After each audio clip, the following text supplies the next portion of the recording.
Bonjour à toutes et à tous et bienvenue sur Parole du cœur. Aujourd'hui, nous allons plonger ensemble dans ces confidences intimes, ces pensées secrètes qui habitent chacun de nous. Préparez-vous à explorer les recoins de l'âme, à sentir, à rêver et peut-être même à comprendre un peu mieux ce qui nous traverse. Restez avec nous jusqu'à la fin de cette vidéo car des émotions inattendues vous attendent. Tout à coup, l'air se pare d'une odeur nouvelle. Une brise légère porte le parfum subtil d'un fruit mûr ou d'une feuille fraîche. Le brouillard hésite dans nos allées et l'on se dit « l'automne est là, il est arrivé ». Les pluies estivales se sont faites discrètes et le soleil, autrefois si ardent, est devenu doux, caressant, presque timide.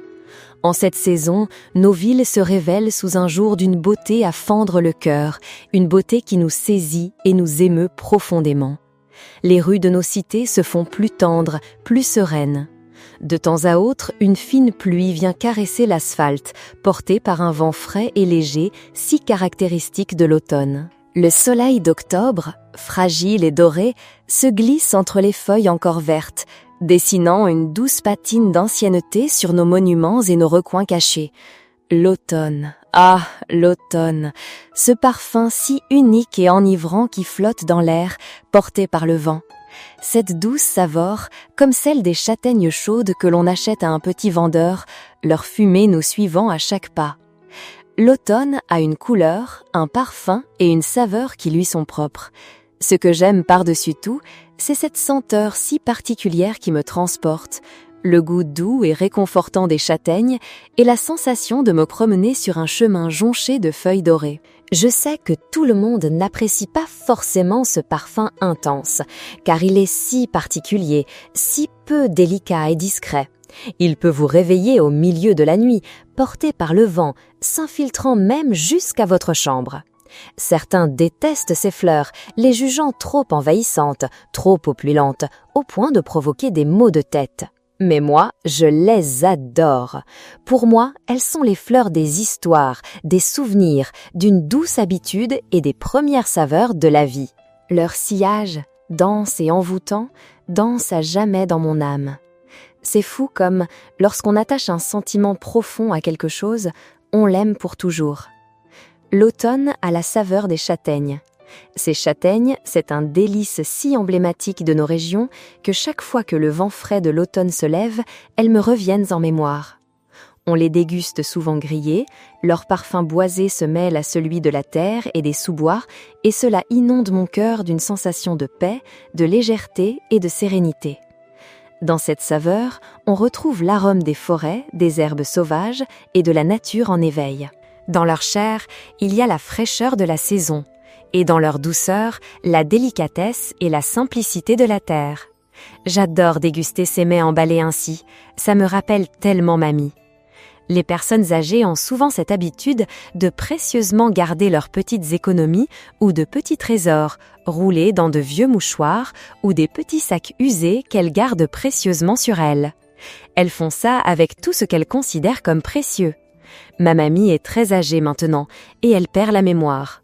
Elle ne se souvient plus de mon nom et elle ne garde plus d'argent, mais elle porte toujours avec elle ce vieux petit sac élimé. À l'intérieur de ce petit rouleau, il y a des photos froissées d'elle quand elle était jeune, des clichés avec papy, son mari disparu, quelques timbres décolorés et une vieille médaille honorifique. On dirait que les gens aiment emballer leurs souvenirs dans des petits paquets discrets. Même si l'esprit n'est plus aussi vif, d'une manière ou d'une autre, dans ces petites bourses usées se trouvent toujours les choses les plus précieuses de leur vie. Ces moments de transition nous offrent toujours des sensations indéfinissables. Une intersaison douce et subtile, où l'on voit l'automne mûrir dans la couleur des feuilles, dans le parfum d'une fleur intense, dans la saveur sucrée et réconfortante des châtaignes. Alors que l'été s'éloigne lentement vers sa fin, nous cherchons à capturer les derniers effluves de cette saison légère pour embaumer un après-midi venteux au bord d'un lac. La nature entre en automne, c'est un passage magique. Le temps change et nos cœurs se resserrent un peu face aux premières brises fraîches qui annoncent l'approche de l'hiver. Si certains trouvent l'automne léger et romantique, d'autres ressentent une certaine mélancolie, une tristesse lancinante au changement de saison. Beaucoup voient leurs émotions s'assombrir et se retrouvent dans cet état où l'on se dit « je suis triste, mais je ne sais pas pourquoi je le suis ». Pourquoi cela nous arrive-t-il ? Selon les professionnels de la santé, ces symptômes peuvent être des signes légers de dépression saisonnière, également appelés troubles affectifs saisonniers, TAS. Ce trouble apparaît souvent sous une forme légère au début de l'automne et a tendance à s'intensifier vers la fin de l'automne et le début de l'hiver. C'est aussi à ce moment que les jours raccourcissent. Les journées ensoleillées de l'été et nos escapades joyeuses touchent à leur fin.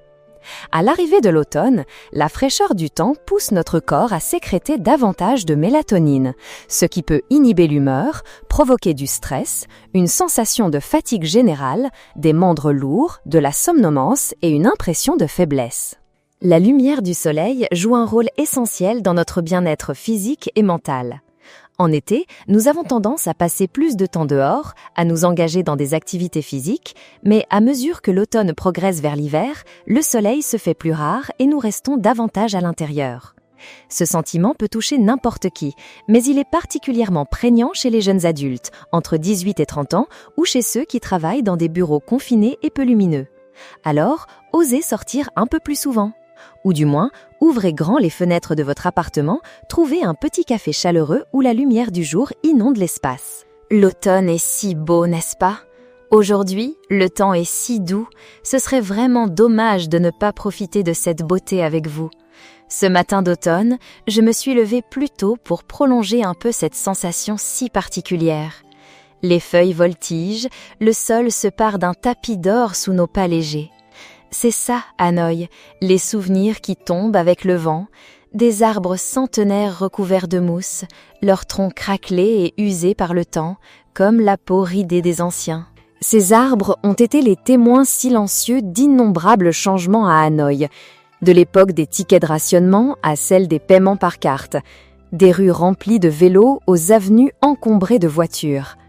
Ils ont vu tant d'automne, les nuages et les chevelures envolées par le vent, le parfum sucré des gourmandises d'automne dans les mains des enfants, l'odeur entêtante des fleurs flottant dans la douce lumière de l'après-midi.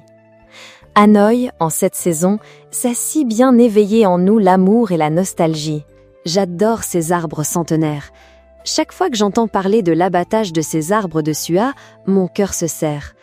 On dit qu'ils sont morts depuis longtemps et que les garder représente un danger. À chaque coup de scie tranchant qui entaille le tronc, j'ai l'impression d'entendre un sanglot étouffé. J'aime imaginer que chaque chose abrite une vie en son sein. Chaque arbre est une collection de cernes, ses anneaux de croissance, des cercles de taille et de couleurs variées, qui témoignent de sa vie.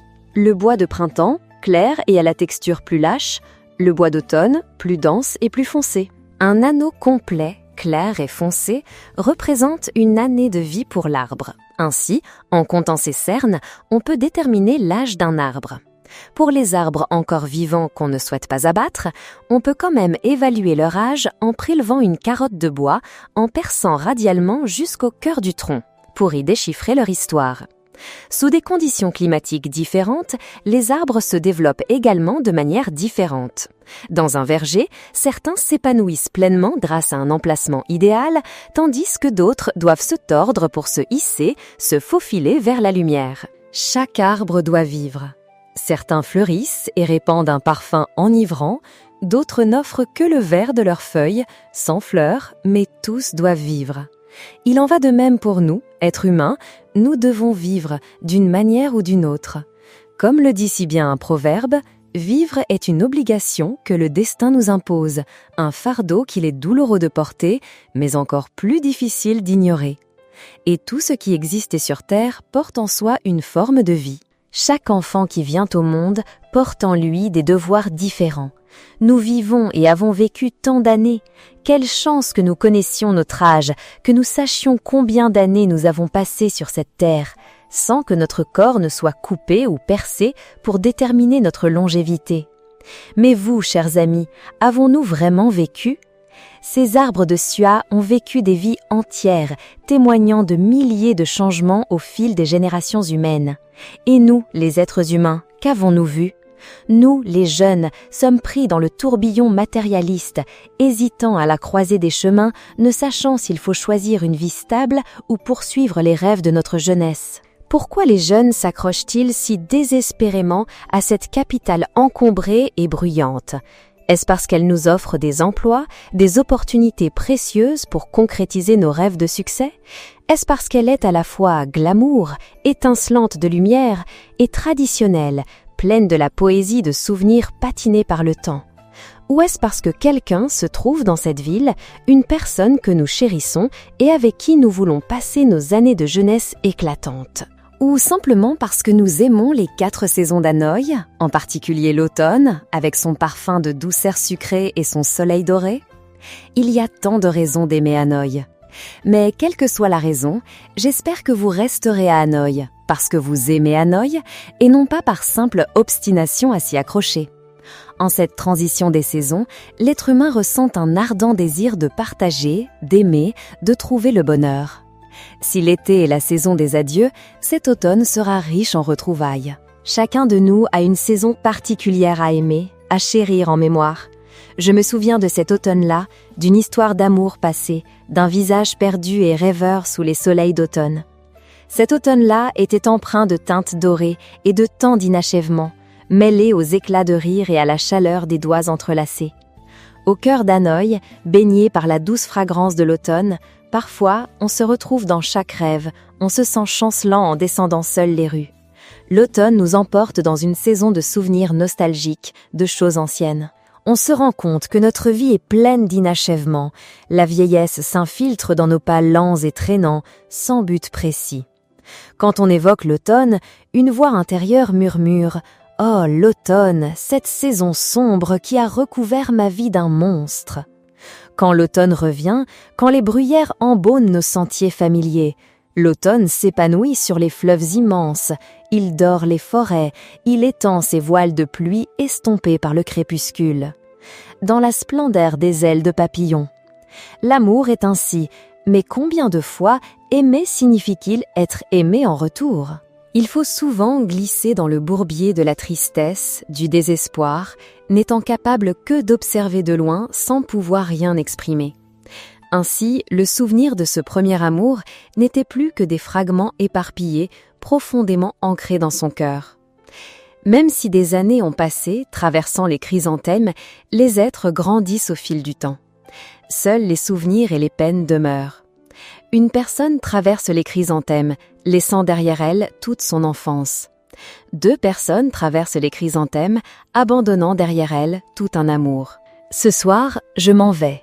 Mon enfance reste, mon premier amour reste, et la couleur de cette fleur du souvenir hésite aussi à me quitter. Ne t'attriste pas, chère fleur. Désormais, chaque fois que le crépuscule tombera, ce cœur solitaire en ma poitrine se souviendra de quelqu'un. Se souvenir de quelqu'un, jusqu'à quel point ? C'est le moment où tous les mots du monde deviennent inutiles. Les sentiments qu'il nourrissait pour cette personne étaient discrets, timides et silencieux, tels une chrysanthème à peine éclose. Il ne s'est jamais déclaré, ne s'est pas perdu dans des rêves lointains, ne désirant rien de plus que ces après-midi paisibles passés à ses côtés, quand le soleil se couchait et que l'ombre du soir glissait sur leurs épaules. L'amour secret est une expérience douloureuse, mais aussi si éclatante et heureuse.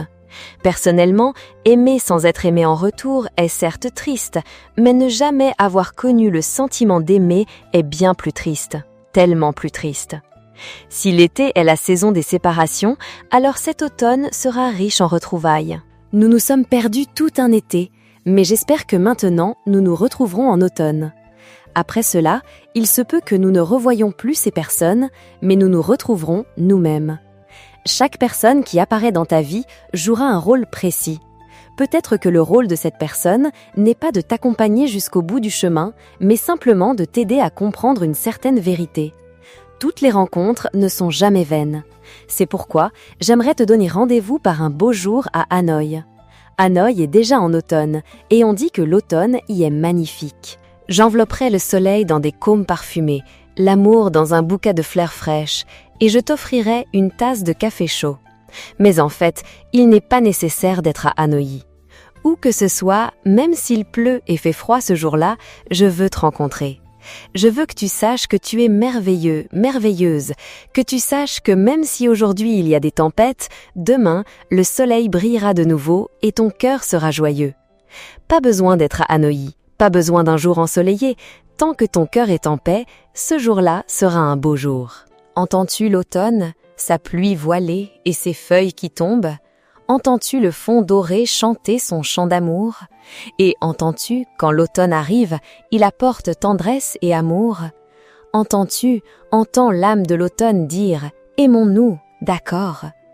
Sais-tu que l'automne fait voler une pluie légère et des vents doux? Sais-tu que l'automne revient, chassant les vents solitaires?